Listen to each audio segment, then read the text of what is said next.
What was salt used for in the first century? Who knows what salt was used for? Primarily, a little bit of salt would add flavor, but it was used for refrigeration. Salt's primary purpose was pack meat with salt because it slows down the decay of flesh.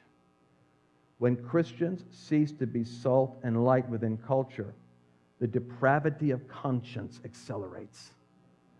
The moral faculties of unenlightened people cannot make moral distinctions clearly. They call wrong right and the perverse normal. And then they market it through media, art, business. Welcome to the new normal. And it's all because we've been over here. So what we have to do is we have to work our way up those mountains to the high places. And whatever sphere you're involved with, your job is to be preeminent. Write it down, spell it wrong, doesn't matter. Your job is to be preeminent in your sphere.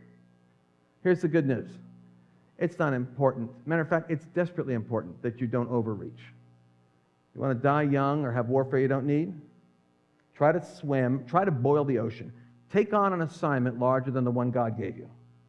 What you need to do is clearly and accurately define the metron or measure that God has called you to. And here's the fun part. Oh, please hear me. It's safe doing the business I'm going to show you, because you cultivate a niche where you have mastery. You're built for it. You're drawing from your own personal history as part of the story. You pick a field where you're naturally interested anyway, so you'd love to learn it. Even if you had free time and leisure, you'd study it. You identify the kind of people you want to work with, and you fire everybody else. Because in convergence, according to Dr. Clinton,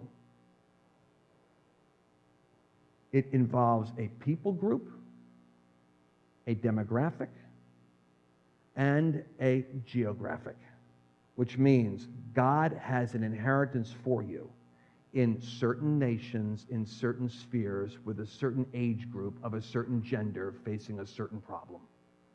The beauty of a knowledge economy is we don't go by who dominates the television set or the radio or the billboards. You can dominate your niche. You can take your mountain.